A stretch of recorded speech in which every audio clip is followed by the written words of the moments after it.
मतलब जैसे यहाँ पे टीचर्स में एक बहुत अच्छी ऑनरशिप है। मतलब हम लोग अपने आप को सिर्फ टीचर पे मतलब टीचर जो कह रहे हैं हम पूरा भरोसा कर सकते हैं। कि मैं आईआईटी बॉम्बे में जाना चाहूँगा और सीएस ब्रांच, क्योंकि दोस्त यहाँ पर बहुत अच्छे थे।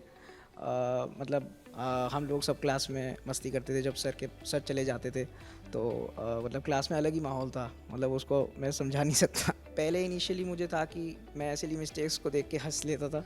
मतलब मुझे मैं ज़्यादा उनके बारे में सोचा नहीं, पर बाद में फिर मुझे रियलाइज़ हुआ कि वो बहुत ज़्यादा पेनफुल होती हैं। और मेरे साथ है ईशान गुप्ता। चलिए आपको ईशान से मिलवाते हैं। ईशान, बहुत बहुत स्वागत है आपका। Thank you ma'am. तो ईशान से हम आज बहुत सारी बातें करने वाले हैं, बहुत सारी ऐसी चीज़ें जो मुझे लगता है कि ईशान के जूनियर्स उन्हें सुनना पसंद करेंगे, जानना चाहेंगे कि आखिर ईशान ने ऐसा क्या किया, किस तरह से पढ़ाई की कि ईशान 100 परसेंटाइल का स्कोर हासिल कर पाए। ईशान, कहाँ से हुआ? मैं गुड़गांव से। ईशान, यहाँ कितने टाइम से हो, कितने साल हो चुके हैं आपको? मुझे यहाँ 3 साल हो चुके हैं। अच्छा, किसने आपको बताया कोटा के एनवायरनमेंट के बारे में, कोटा के पढ़ाई वाले माहौल के बारे में? सबसे पहले किसने आपको बताया? एक्चुअली मेरी मम्मा रिसर्च कर रही थी, तो मम्मा ने ही मुझे बताया सब कुछ इसके बारे में, कोटा के बारे में, वहाँ का इन्वायरमेंट। कि मतलब मैं स्कूल में था तो वहाँ से फिर मुझे पता लगा कि यहाँ पे मैं और ज़्यादा अच्छे तरीके से अच्छे पीयर ग्रुप के साथ रहूँगा। तो मेरी मम्मा ने मुझे काफ़ी बताया था कोटा के बारे में। ईशान, जब भी कोई बहुत अच्छा स्कोर हासिल करता है, टॉपर जो बच्चे होते हैं ना, उनसे हमें लगता है कि बस हमें सब बता दो कि तुमने क्या किया, होता है ना। जैसे आपके भी मुझे लगता है कि जो भी पहले जेई मेन में या जी एडवांस में जो भी टॉपर रहे होंगे, आपको लगता है यार इससे मैं कोई एक चीज़ जो मैं सीख लूँ और मैं खुद में वो अडेप्ट कर पाऊँ। अच्छा, आप क्या बताना चाहोगे अपने जूनियर्स को जो आपको अभी सुन रहे हैं? आपने कितने घंटे पढ़ाई करी, मतलब आपका डेली रूटीन क्या रहता था? मैं ऑलमोस्ट 6 घंटे पढ़ाई करता था, सेल्फ स्टडी क्लास के अलावा। तो मैं डेली रूटीन मेरा नॉर्मली था जैसे बाकी सबका होता है कि मैं सुबह उठा और मैं सुबह जनरली थोड़ा जल्दी उठता था, 5 बजे उठता था। और बस नॉर्मल फ्रेश हुआ, फिर थोड़ा सा 1 घंटा मैं पढ़ता था क्योंकि क्लास हमारी सुबह होती थी। तो मैं 1 डेढ़ घंटा पढ़ता था पहले, जो क्लास के लिए ज़रूरी है। उसके बाद मैं एक्सरसाइज करता था और अपना आराम से फ्रेश वगैरह होके मैं क्लास में जाता था। और फिर क्लास से आके मैं आराम से आधा घंटा खाना खाता था और फिर मैं पढ़ने बैठता था। और मैं 6-7 बजे के बीच में ब्रेक लेता था और मैं वॉक पे जाता था। और उसके बाद फिर मैं खाना खा के फिर वापस लास्ट रात में पढ़ता था। तो ऑलमोस्ट 6 घंटे की सेल्फ स्टडी में क्लास के अलावा करता था। अच्छा ईशान, इसी चीज़ से मुझे एक सवाल दिमाग में आ रहा है, क्योंकि जब भी हम ये सोचते हैं कि किसी ने 100 परसेंटाइल का स्कोर हासिल किया तो हमें लगता है ज़रूर 12-14 घंटे पढ़ाई करी होगी, और ऐसा एक मिथ है भी, मतलब टॉपर्स को लेकर ना। तो इस पर मुझे आपकी बात तो बिल्कुल एकदम अलग लग रही है कि मैंने 4 से 6 घंटे पढ़ाई की है। इसके पीछे आपका क्या थॉट है? मेरा ये थॉट है कि जब आप पढ़ रहे हो तो जो आवर्स आप उसमें लगा रहे हो पढ़ाई में, तो आप मतलब पढ़ाई प्रोडक्टिवली करो। तो चाहे आप 6 घंटे भी करो, तो अगर आप बहुत प्रोडक्टिवली करोगे तो 6 घंटे में ही आपको कंप्लीटनेस नज़र आएगी। तो मेरे लिए तो 6 घंटे भी काफ़ी स्ट्रेनस तरीके से हो जाते थे, मुझे ब्रेक चाहिए रहता था। तो इसलिए मैं आवर्स की जगह प्रोडक्टिविटी पे ज़्यादा फोकस करता था। तो कभी अगर 4 घंटे भी हो सकता है पढ़ाई, मतलब कभी 4 घंटे हो जाता था, मतलब फिक्स नहीं रहता था। कभी 4 घंटे, कभी अगर लगा कि 6 घंटे में नहीं हो पा रहा टारगेट अचीव तो बढ़ा लो। पर आप मतलब टारगेट पे फोकस करो, सिर्फ टारगेट पे फोकस करो। अच्छा ईशान, अभी फ़िलहाल आसपास देखो हम कहाँ बैठे हैं, हम एलन क्लासरूम में बैठे हैं। और मैं चाह रही थी कि आप फिर से ये यादें ताज़ा कर लो, क्योंकि यहीं से बैठकर, यहीं क्लासरूम में पढ़कर, यहीं बोर्ड पे फैकल्टी आपको बता रहे हैं, साथ में आपके क्लासमेट्स से आप लोग मस्ती कर रहे हो, वो सब चीज़ें कैसी हैं और उन्हें आप कितना मिस करने वाले हो? मैं उनको बहुत, सच में बहुत मिस करने वाला हूँ। मतलब वो ऐसी पल थे, मतलब वो आने अब सीधा कॉलेज में ही आएंगे अगर आएंगे तो। पर मतलब दोस्त यहाँ पर बहुत अच्छे थे। मतलब हम लोग सब क्लास में मस्ती करते थे जब सर चले जाते थे। तो मतलब क्लास में अलग ही माहौल था, मतलब उसको मैं समझा नहीं सकता। अच्छा ईशान, जब आप क्लास की और क्लासमेट्स की और हम दोस्तों की बातें कर रहे हैं, तो चलिए मैं ये चीज़ पूछ ही लेती हूँ।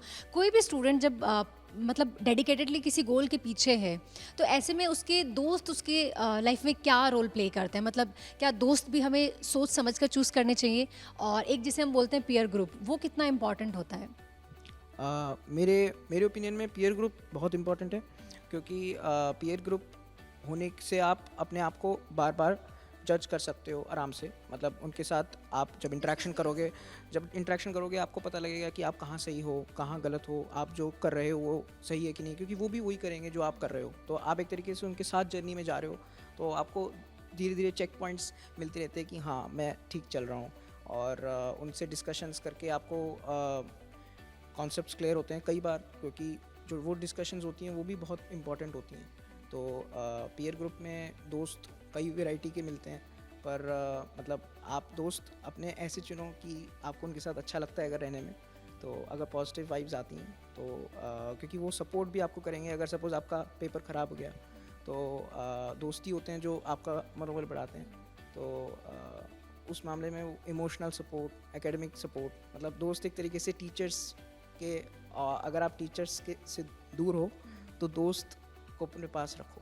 तो they are like teachers of the board. क्या बात है। अच्छा चलिए, टीचर की बात हो गई है तो मैं एलन सिस्टम और एलन फैकल्टीज़ के बारे में आपसे जानना चाहूँगी, क्योंकि 2 से 3 साल आपने बहुत करीब से एलन सिस्टम को देखा है। आप क्या कहना चाहोगे? ऐसी कौन सी चीज़ें आपको लगता है कि यार ये बाकियों से बहुत अलग है यहाँ पर? मतलब कौन सी ऐसी चीज़ें हैं? यहाँ पर टीचर्स और स्टूडेंट्स में बहुत अपनापन है। मतलब जैसे यहाँ पे टीचर्स में एक बहुत अच्छी ऑनरशिप है। मतलब हम लोग अपने आप को सिर्फ टीचर पे मतलब टीचर जो कह रहे हैं हम पूरा भरोसा कर सकते हैं कि टीचर जो कह रहे हैं अगर हम वो फॉलो करेंगे तो हमें ज़रूर मिलेगा जो हम चाहते हैं। तो एक इमोशनल सपोर्ट बहुत ज़्यादा है। और यहाँ पे टीचर्स काफ़ी क्लोज रहते हैं बच्चों के साथ। मतलब वो उनकी परफॉर्मेंस भी धीरे धीरे देखते रहते हैं कि कहाँ पर के कोई ऐसा तो नहीं है कि कहीं हमें प्रॉब्लम हो रही है स्पेसिफिकली। तो यहाँ पे काफ़ी एक टीचर स्टूडेंट रिलेशनशिप बहुत अच्छी है। मुझे मतलब ऐसी टीचर स्टूडेंट रिलेशनशिप नहीं मिली थी पहले। तो ये स्कूल से काफ़ी अलग है एक अपने आप में। ये स्कूल से काफ़ी अलग है और मुझे लगता है कि ये कनेक्टिविटी बहुत ज़रूरी है टीचर और स्टूडेंट के बीच में, कि आप बेझिझक अपनी बात उनसे शेयर कर पाओ, बेझिझक अपने डाउट्स भी उनसे पूछ पाओ। अच्छा, आपने इमोशनल चीज़ों की बात करी। इमोशनल सपोर्ट बहुत ज़रूरी है स्टूडेंट की लाइफ में, नहीं हर एक ह्यूमन की लाइफ में ज़रूरी है। अच्छा, इस पर आप क्या कहना चाहोगे? क्या आप एलन में पढ़ने के लिए यहाँ अकेले रह रहे हो हॉस्टल में, या कोई आपके साथ में रह रहा है? मेरे साथ मेरी मम्मी है। वो मेरे साथ ही आई थी यहाँ पर कोटा में। तो मतलब घर पे वो मुझे इमोशनल सपोर्ट प्रोवाइड करती हैं। तो मतलब मैं लकी हूँ कि मेरी मम्मी मेरे साथ हैं। तो मतलब मैं समझ सकती हूँ। और जैसे आपने बताया कि इमोशनल सपोर्ट एक सबसे बड़ा जो होता है ना, वो माँ से मुझे लगता है अच्छा कोई नहीं समझ सकता हमें। दुनिया में एक माँ ही है जो हमें बिना बोले समझ जाती है कि ईशान क्या बोलना चाह रहा है। अच्छा चलिए, कुछ और चीज़ों पे बात करते हैं। आपने इंजीनियर बनना क्यों चूज़ किया? मतलब आपको जेई ही क्यों करना था? मतलब मुझे शुरू से ही मैथ्स और फिज़िक्स में काफ़ी इंटरेस्ट था। तो मैंने सोचा कि उसको मैं रियल लाइफ में अप्लाई करूँगा। तो इंजीनियरिंग में मुझे हमेशा से एक, जब मैं छोटा था तो एक मुझे मेरे मन में इंजीनियर की एक ये छवि थी कि वो किसी भी चीज़ से मतलब कुछ भी ऐसे बनाएंगे जो बहुत ही मतलब आउट ऑफ द वे होगा। जैसे मतलब मैं थ्री इडियट्स से काफ़ी इंस्पायर्ड था। तो थ्री इडियट्स में जैसे उन्होंने मतलब जो डस्टबिन था उसमें किसी ने ड्रोन फेंका था, उसने उसका ड्रोन इम्प्रोवाइज़ कर दिया। तो मतलब मुझे बड़ा अच्छा लगा। मुझे मेरे मन में पहले इंजीनियर के बारे में ऐसी छवि थी। तो मुझे था कि यही करना है। और इंजीनियरिंग में उसके अलावा काफ़ी स्कोप भी है, काफ़ी ब्रॉड है। मतलब आप अगर इंजीनियरिंग साइड चुनी आपने तो आप उसके बाद आप जो आपका मन करे आप वो कर सकते हो। आप डीप साइंसेस में भी जा सकते हो। आप रिसर्च कर सकते हो इंजीनियरिंग के अलावा, और इंजीनियरिंग में भी आप आगे जा सकते हो। तो इंजीनियरिंग इज़ लाइक मतलब कि वो बेस आपका बना देगा हर चीज़ के लिए। ओके। अच्छा, आगे आपका टारगेट क्या है? जेई मेन तो हो गया, लेकिन उसके आगे क्या? अभी क्या सोचा है? जेई एडवांस के लिए प्रिपरेशन कर रहे हैं या कोई और? हाँ जी, बिल्कुल मैं जेईई एडवांस की प्रिपरेशन करूँगा। और अभी टारगेट जेईई एडवांस ही है। अभी मेरे बोर्ड्स आएंगे, उसके बाद मुझे जेईई एडवांस की प्रिपरेशन करनी है, क्योंकि टारगेट आईआईटी है। तो अभी अच्छा, चलिए, अब टारगेट की बात हो गई है तो ड्रीम कॉलेज कौन सा है? क्योंकि जब कोई सपना हम देखते हैं ना, तो एक कॉलेज का नाम मुझे लगता है, एक जो आप इमेज, जो छवि जो हम पहले से बना लेते हैं कि यार मैं उस कॉलेज में जाने वाला हूँ। तो ऐसा आपने क्या तय किया है? कौन से कॉलेज में जाना चाहोगे? मैं आईआईटी बॉम्बे में जाना चाहूँगा। और सीएस ब्रांच, क्योंकि उसमें जो सीएस मतलब कंप्यूटर साइंस है उसमें काफ़ी मतलब काफ़ी स्कोप है रिसर्च का भी तुरंत। और मतलब मुझे भी इंटरेस्ट है उस सेंस में कि एक लॉजिकल इंटरप्रिटेशन से आप कुछ भी निकाल सकते हो। तो आईआईटी बॉम्बे। अच्छा ईशान क्या जैसे एक होता है ना कि हमें ये लगता है कि यार टॉपर्स के तो कभी डाउट्स ही नहीं रहे होंगे, मतलब एक होता है ना कि इमेज हम बना लेते हैं माइंड में क्या टॉपर्स मतलब हर चीज़ में वो एक्सपर्ट है। तो अगर डाउट्स होते थे तो उन्हें कैसे सॉल्व करते थे, किससे पूछते थे, और सिली मिस्टेक्स को कैसे अवॉइड करते थे, अपनी ही गलतियों से दोबारा से सीख के कि भाई मैं ये नहीं करूँगा नेक्स्ट टाइम जब भी मेरा एग्ज़ाम होगा, टेस्ट होगा या वॉट ये सब चीज़ों में आपने कैसे चीज़ों को मैनेज किया? थोड़ा डिटेल से उन स्टूडेंट्स के लिए जो आप ही की तरह जेई की प्रिपरेशन कर रहे हो, जिनका नेक्स्ट टारगेट अभी यही है। ऐसा तो ये तो सच में बिल्कुल मिथ है कि मतलब ऐसा कोई हो ही नहीं सकता जिसके डाउट्स ना हो अगर वो पढ़ना शुरू करता है कुछ भी। तो डाउट्स बेसिकली आपका एक लैक ऑफ इन्फॉर्मेशन है उसके बारे में। तो मैं सबसे पहले तो मैं पहले खुद ही रिज़ॉल्व करने की कोशिश करता था अपने डाउट्स को अपने लेवल पर। टीचर्स बहुत सपोर्टिव थे, पर मैं सबसे पहले कोशिश करता था कि मैं खुद ही कोशिश करूं कि मुझे डाउट आया तो वो क्यों आया, और उसका रेजोल्यूशन मैं कैसे कर सकता हूँ। तो जब बहुत ही ज़्यादा ऐसा लगता था कि अब नहीं, अब मुझे जाना चाहिए, तब मैं जाता था। और डाउट्स में क्या है कि डाउट्स बेसिकली आपको ये बताते हैं कि आपका अंडरस्टैंडिंग में कहाँ प्रॉब्लम्स हैं। तो आपको बहुत आराम से अगर आप अपने डाउट्स के साथ चलोगे, अगर आपको डाउट्स के बारे में पूरा पता रहेगा कि मेरा ये डाउट आया था, तो आप पेपर्स में सिली मिस्टेक्स नहीं करोगे। अगर आपके डाउट्स क्लियर है ऑलरेडी सारे, तो सिली मिस्टेक्स होती इसलिए हैं क्योंकि हम लोगों की मेंटालिटी ये होती है कि अगर हमने डाउट्स नहीं पूछे या रिजॉल्व, मन में थोड़ा सा भी डाउट है तो हमें क्वेश्चन करने में क्लैरिटी नहीं आती। हाँ, हम लोग ओवर थिंकिंग करते हैं। तो एकदम क्वेश्चन को जैसा वो है वैसे क्रिस्टल देखने के लिए आपके कॉन्सेप्ट्स और आपका सब कुछ एकदम क्लियर होना चाहिए। आपको सिर्फ उसके बारे में सोचना चाहिए। तो doubt clearing silly mistakes remove करने के लिए बहुत इंपॉर्टेंट है। और उसके अलावा मैं सिली मिस्टेक्स मुझसे भी बहुत होती थी। तो मैं तो सिली मिस्टेक्स के मतलब बस मैं देखता था। पहले पहले इनिशियली मुझे था कि मैं सिली मिस्टेक्स को देख के हंस लेता था। मतलब मुझे मैं ज़्यादा उनके बारे में सोचा नहीं, पर बाद में फिर मुझे रियलाइज़ हुआ कि वो बहुत ज़्यादा पेनफुल होती हैं। तो मैं सिली मिस्टेक्स को बस ये देखता था कि मेरे मन में उस टाइम क्या मैं सोच रहा था जब मैंने वो मिस्टेक किया।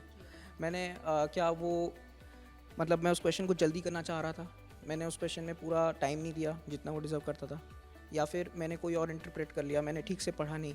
तो जनरली मेरे हिसाब से सिली मिस्टेक्स इसलिए होती हैं क्योंकि आप क्वेश्चन ठीक से नहीं पढ़ते, या फिर आप अपनी खुद की आपकी एक इमेज होती है क्वेश्चन के बारे में, तो आप उससे उस क्वेश्चन को कर लेते हो।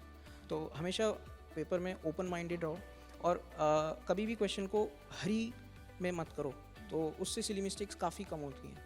मतलब कॉन्शियस कंट्रोल रखो अपने ऊपर, तो उससे आप सिली मिस्टेक धीरे धीरे कम करोगे। अच्छा चलिए, अब जब पेपर की और एग्ज़ाम की बात हुई है तो क्योंकि टाइम सबको सेम ही मिलना है, 3 घंटे ही आपको एग्ज़ाम में मिलने हैं, लेकिन ऐसे में टाइम को कैसे मैनेज किया? पहले क्या सोचा कि मैं इस पार्ट को सॉल्व करूँगा, या मतलब क्या स्ट्रैटेजी रही एग्जैक्टली आपकी एग्ज़ाम हॉल में? मैं ये बिलीव करता था कि जेई मेंस में मैं ऐसा स्ट्रैटेजी फॉलो करूँगा कि मैं सब्जेक्ट वाइज चलूँगा। तो मतलब पहले मैं सब्जेक्ट्स कंप्लीट करूँगा पूरे, मतलब मैं ऐसा नहीं करूँगा कि बीच में छोड़ के इजी क्वेश्चंस, क्योंकि मेरे लिए इजी टफ देखना थोड़ा मुश्किल था पेपर में, क्योंकि मुझे ऐसा लगता था कि टाइम कम पड़ेगा। तो मैं पहले फ़िज़िक्स से स्टार्ट करता था जेई मेंस में अपने मॉक टेस्ट में, और मैंने फाइनल टेस्ट में भी वही फॉलो किया जो मैंने मॉक टेस्ट में फ़ॉलो किया। पहले फ़िज़िक्स से, फिर केमिस्ट्री, फिर मैथ्स। और मैं कोशिश करता था कि फ़िज़िक्स को मैं 40-45 मिनट्स में कंप्लीट कर दूं, और केमिस्ट्री को 35 मिनट्स में कंप्लीट कर दूं, जिससे मेरे पास 100 मिनट्स मैथ्स के लिए बच जाएँ। तो क्योंकि मुझे पता था कि मैथ्स में टाइम लगेगा। हाँ, मैथ्स में टाइम लगेगा। तो फिर मैं मैथ्स को आराम से 60 मिनट्स 70 मिनट्स देता था, और उसमें फिर लास्ट का मेरे पास आधा घंटा मैं कोशिश करता था हमेशा कि बचे, जिससे कि मैं एक बार पूरा पेपर रिवाइज़ कर सकूं। हाँ, क्योंकि मेरे साथ अक्सर ये होता है कि मैं पहली बार जब करता हूँ तो कोई ना कोई मिस्टेक छूट जाती है। तो इसलिए रिवाइज़ करने में पता लगती है कि हाँ, मैंने यहाँ मिस्टेक कर दी। और कुछ क्वेश्चंस आप मार्क भी करके रखते हो कि जैसे स्पेशली मेरे साथ केमिस्ट्री में होता था कि मैं कुछ सोच रहा हूँ, तब मैंने कुछ सोचा, उसके बेस पे मुझे ऐसा लगा कि ये वाला आंसर है, तो 2 ऑप्शन में कभी कन्फ्यूजन हुआ तो मैं लास्ट के लिए रखता था। तो ऐसे मैं कोशिश करता था कि 30 मिनट्स मेरे पास बचे लास्ट में, जिससे ताकि मैं एक बार देख पाऊँ और मैं कोई ऐसी मिस्टेक ना कर दूँ जिसको लेकर मुझे बाद में फिर रिग्रेट फील हो। अच्छा ईशान, एग्ज़ाम से ठीक पहले रिवीजन की बहुत ज़्यादा ज़रूरी होती है, बहुत ज़्यादा इंपॉर्टेंट होता है एक स्टूडेंट की लाइफ में, लेकिन ऐसे में ना ये समझना बहुत मुश्किल हो जाता है कि मैं क्या पढ़ूँ, मैं क्या छोड़ूँ, मतलब ये समझना वाकई ज़रूरी तो है ना। ऐसा तो नहीं है कि आप सब कुछ रिवीजन में लेके बैठोगे कि यार मैं शुरू से लेकर एंड तक सब कुछ एक बार रिवाइज कर लूँ, ऐसा तो पॉसिबल नहीं है। तो ऐसे में आप क्या कहना चाहोगे, आप क्या करते थे? मेरा शुरू में मेरा भी मन करा कि मैं शुरू से शुरुआत करूँगा, आखिरी तक ख़त्म कर दूँगा, पर टाइम लास्ट पे कम होता जाता है। तो आप जब फाइनल रिवीजन कर रहे हो तो आप ये मत सोचो कि मुझे शुरू से लेके आखिरी तक करना है, क्योंकि वो आप पढ़ चुके हो। जब आप पढ़ रहे थे स्टार्टिंग में तब भी आपने यही किया था। हमेशा हर कोई वैसे ही करेगा, मतलब जब वो उस कॉन्सेप्ट से या उस सब्जेक्ट से मतलब जब इंटरेक्शन पहली बार करेगा तब। तो लास्ट में आपको सिर्फ मतलब पहले पेपर्स दे के, मतलब पेपर्स देने चाहिए, मॉक पेपर्स देने चाहिए उस एग्ज़ाम के, जिससे कि आपको पता लगे कि एग्जैक्टली प्रॉब्लम्स कहाँ आ रही है, क्योंकि कॉन्फिडेंस भी बहुत इंपॉर्टेंट होता है। तो उसके बाद फिर आप ये देखो कि एग्जैक्टली आपके वीक टॉपिक्स क्या हैं, फिर पहले उन वीक टॉपिक्स को क्लियर करो। और उसके बाद जैसे मैं सब्जेक्ट वाइज देखूँ तो जैसे फ़िज़िक्स में आपके कहाँ प्रॉब्लम्स आ रही हैं, तो अगर कोई मेमोरी बेस्ड टॉपिक है, जैसे जेईई मेंस में सेमीकंडक्टर्स एक टॉपिक है जो मेमोरी बेस्ड है, तो ऐसे टॉपिक्स पकड़ो उनको लास्ट में, क्योंकि जो मेमोरी बेस्ड टॉपिक्स हैं जिनमें आपको याद रखना है, तो उसके लिए आपको काफ़ी बार उनको रिवाइज़ करना पड़ेगा, लास्ट में भी उनको रिवाइज़ करते रहना पड़ेगा। तो मैंने पर्सनली ये किया था कि मैं मैथ्स में मैंने हर एक टॉपिक के कुछ सेलेक्टेड क्वेश्चंस कर लिए थे, और उससे मुझे मतलब एक फ़ील मिल गई थी कि हर टॉपिक की, और पेपर्स देता गया। मैथ्स में मैंने कोई स्पेशल थ्योरी रिवीजन नहीं की लास्ट में। फिज़िक्स में मैंने बस सेमीकंडक्टर्स और जो कुछ specific JEE mains related topics हैं उन्हीं को पढ़ा और प्रैक्टिस करी। केमिस्ट्री में आपको सबसे ज़्यादा ज़रूरत पड़ती है रिवीजन करने की, तो केमिस्ट्री में मैंने लास्ट में एनसीईआरटी ही पढ़ी बस। मतलब मैंने ऐसा मतलब मैंने नोट्स नहीं बनाए थे, हाँ, केमिस्ट्री में। तो मैं जो मतलब मेरे नोट्स थे क्लास के नोट्स, उसके अलावा मैंने सोचा कि लास्ट में मैं सिर्फ एनसीईआरटी पढ़ूंगा, वो काफ़ी फ़ायदा किया मुझे। तो लास्ट में आप मतलब अगर आपने एक ही चीज़ को बार बार पढ़ चुके हो कई बार, तो आपको फिर लास्ट में वो वाली चीज़ उठानी चाहिए जो आपको ऐसा लगता है कि ये यूज़फुल हो सकती है पेपर के लिए। तो जैसे एनसीईआरटी मेरे बच गई थी, तो मैंने लास्ट में, क्योंकि मेरे साथ मुझे था कि मेरा एनसीईआरटी बच गया, तो मुझे तो कंप्लीट ही करना था, तो इसलिए मैंने रिवीजन से ज़्यादा सोचा कि मुझे कंप्लीट करना है, तो इसलिए मैंने एनसीईआरटी पढ़ी लास्ट में। अच्छा ईशान, वैसे तो आपने बहुत सारी डिटेल से बहुत सारी जानकारी स्टूडेंट्स को दे दी है जो भी अभी हमें सुन रहे हैं, लेकिन एक आखिरी सवाल मेरा आपसे, चाहे एग्ज़ाम छोटा हो एग्ज़ाम बड़ा हो, लेकिन एग्ज़ाम देने से ठीक पहले और उसे एक दिन पहले भी ना हम ठीक से सो नहीं पाते, मतलब ऐसा एक, मतलब मुझे भी लगता है ऐसा कि ऐसा लगता है यार कल मेरा एग्ज़ाम है। तो क्या एग्ज़ाम देने से एक दिन पहले आराम से सोए थे रिलैक्स होके, और एग्ज़ाम देने जब गए हॉल में उससे ठीक पहले कैसी फीलिंग थी, मतलब कुछ ऐसा लग रहा था कि कैसा पेपर होगा, क्या करूँगा, मतलब थोड़ी एनजाइटी हो रही थी? जो एग्ज़ाम से जस्ट पहले दिन था, उसमें सुबह-सुबह मुझे ऐसी एंग्ज़ायटी हुई, पर क्योंकि मेरा एग्ज़ाम काफ़ी दूर था, मतलब मेरा सेंटर काफ़ी दूर था मेरे घर से, तो मैं एक्चुअली मैंने पेपर दिल्ली से दिया। तो वो जो ट्रैवलिंग थी, उसी में मेरा इतना ज़्यादा फोकस था कि मैं एग्ज़ाम भूल गया। हाँ, मेरा माइंड डाइवर्ट हो गया। एग्ज़ाम की एंग्ज़ायटी मतलब सोची नहीं, क्योंकि ट्रैवलिंग में था। तो वहाँ पे मैंने एग्ज़ाम से पहले एक होटल रूम बुक किया था, और उसमें मैं फिर आराम से सोया, क्योंकि मुझे ये था कि मैं पहुँच गया पेपर से पहले। तो मतलब मुझे पहुँचने की ज़्यादा खुशी थी, तो और उसके चक्कर में एंग्ज़ायटी मैं भूल गया। तो नींद तो मैंने अच्छी ली। मैं 9 बजे के करीब सो गया था, और मैं 5 बजे आराम से उठा, 5-6 बजे। और पेपर से पहले मैंने अपने आप को समझा रखा था कि बिल्कुल कुछ भी नहीं सोचना है, एकदम ओपन माइंडेड। पेपर टफ आएगा, इजी आएगा, या फिर मतलब मुझे क्या आएगा, मतलब केमिस्ट्री स्पेसिफिक मुझे थोड़ा डर था, तो मतलब कुछ भी मत सोचो, बस पेपर जो आएगा अब देना ही है। तो सिर्फ मैं प्रेजेंट मोमेंट को एंजॉय कर रहा था लास्ट में। ओके अच्छा, वैसे तो बहुत सारी चीज़ें ऐसी है, बहुत सारे सवाल मेरे पास ऐसे हैं जो मुझे लगता है कि आज ही पूछ लूँ, अभी पूछ लूँ, लेकिन आपके पास टाइम बहुत कम है। चलिए एक और आखिरी सवाल मैं लेना चाहूँगी, आप अपने जूनियर्स को क्या एडवाइस करना चाहोगे, कोई एक ऐसी एडवाइस जो आप उन्हें करना चाहोगे? मेरा बस यही कहना है कि अपने एम पर फोकस रखो, और अगर आपका टारगेट क्लियर है तो आप उसकी तरफ मूव करना स्टार्ट कर दोगे। और कभी भी लो मत फील करो, अपने आप को एकदम कॉन्फिडेंट रखो। और इससे फ़र्क नहीं पड़ता कि आपने कितने क्वेश्चंस किए हैं, आप बस जो आपके कॉन्सेप्ट्स हैं उन पर कॉन्फिडेंस रखो कि आपको अगर कॉन्सेप्ट पता है तो आप कोई भी क्वेश्चन कर सकते हो। बस जो नंबर ऑफ़ क्वेश्चंस आप कर रहे हो उससे आपकी स्पीड और आपका कॉन्फिडेंस बढ़ता ही है। तो बिल्कुल भी लोड नहीं लेना चाहिए हमें कि हमें इतना करना है, इतने क्वेश्चंस करने हैं। बस ये कोशिश करो कि आपके जो सब्जेक्ट्स हैं उन पे आपका पूरा फोकस रहे, मतलब एकदम मतलब क्रिस्टल हो सारे कॉन्सेप्ट्स। ओके, चलिए बहुत बहुत बधाई आपको इतना अच्छा स्कोर करने के लिए, और आगे के लिए ऑल द बेस्ट मेरी तरफ से और एलन की पूरी टीम की तरफ से। उम्मीद करते हैं आप आगे भी पेरेंट्स का और अपने टीचर्स का नाम ऐसे ही रोशन करते रहेंगे। Thank you ma'am. Thank you. Thank you.